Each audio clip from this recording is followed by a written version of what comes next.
You remember the cartel of Islamic dictatorships that hijacked the United Nations Human Rights Council, don't you? And then promptly passed a resolution banning the criticism of religion? Yes, of course you do. Well, apparently they've decided now that the Universal Declaration of Human Rights gives people just a bit too much freedom and dignity for their liking, and so they've devised their own Islamic Human Rights Charter, which is a bit like Satan getting his own set of pearly gates, and about as convincing. Unfortunately, the Islamic Charter is based on Sharia, which is, of course, invalid because it's God's law and God doesn't exist. To claim that he does is extremely offensive to those of us who passionately believe otherwise. It's a grave insult to our most deeply cherished beliefs, an assault on the very core of our being, no less, and a violation, therefore, of our human rights, isn't it? Well, isn't it? Now, all this would be something of a tiresome joke if not for the fact that this nonsense is beginning to have a real effect on our basic freedoms, certainly here in Europe, and Americans would do well to wake up and pay attention to what's going on.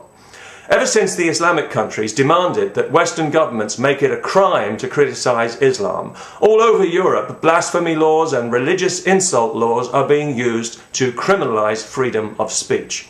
The latest is Ireland, a country that has been literally raped by religion, yet has passed a law protecting it from criticism. Talk about Stockholm Syndrome. Free speech, they tell us, carries certain responsibilities. Well, too true it does. The most primary one being that what you say should be the truth, and the truth should never be embarrassing, and it should never be illegal, and any government that's so embarrassed by the truth that it makes it illegal is governing under false pretenses. The Dutch government, for example, which is in the process of embarrassing itself by prosecuting the leader of one of the country's largest political parties for the crime of telling the truth. You see, these days in Europe we've become so used to weasel words and double standards that the truth has become distinctly unfashionable. Speaking your mind is now seen as virtually antisocial because some opportunistic crybaby is sure to take offence and throw a tantrum, and that might threaten community cohesion. Now, what has all this got to do with America? Well, President Obama is very keen on showing respect to the Muslim world, and nobody can fault him on his record so far, bowing as he did to the King of Saudi Arabia like some kind of vassal, and then making a rather flattering and some might even say dishonest speech in Cairo, although to be fair to him, he did stop short of prostrating himself towards Mecca, at least for the time being. But because he wants to play ball with Islam, especially now that they've given him a peace prize through their shills in the Norwegian establishment that he's going to have to justify for the next 3 years, the Iranians must be rubbing their hands with glee at that one, the American government has now done something that if they did it in their own country, it would violate the Constitution. They have co-sponsored a UN resolution that puts a limit on freedom of speech, because the Islamic countries don't like free speech, they don't like free anything. Except free foreign aid, obviously. They can't get enough of that. Even the Saudis want aid now. Have you heard the latest? I could hardly believe it. The Saudis have said that when the world starts using less oil, they expect to be compensated for loss of income. You really couldn't make it up, could you? Now, the problem with the new touchy-feely American administration is not that they want to be friendly and respectful towards everyone. That's very laudable. It's just that when you have a moral agenda like that, it can be tempting to cut corners, especially when it comes to inconvenient things like constitutional amendments.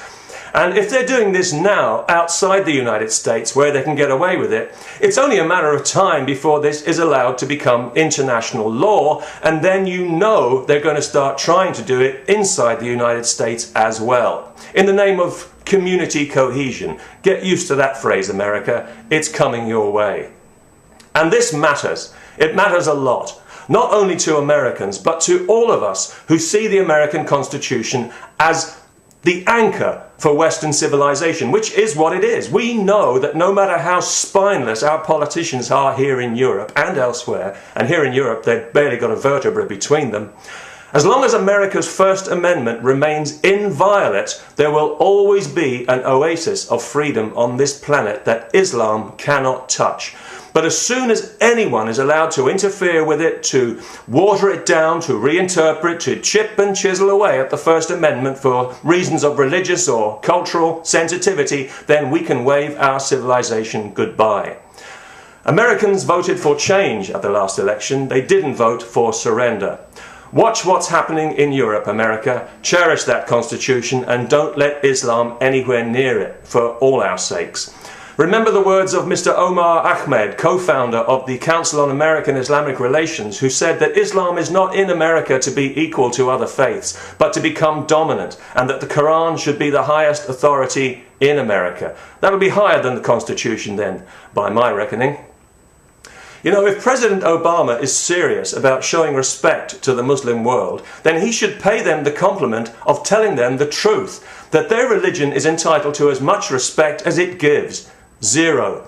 And that with their record, no Islamic country has any business even holding an opinion on human rights, let alone serving on a legislative body, that asking the people of the free world to compromise their fundamental values is far, far more insulting than any set of cartoons or any book could ever be, and that if the Islamic countries had an ounce of genuine honour between them, they would issue a full and unconditional apology. That's what he should say, because that's the truth. Everyone in the free world knows it's the truth, so let's hope the truth becomes fashionable again, before too long. Peace. Oh yes.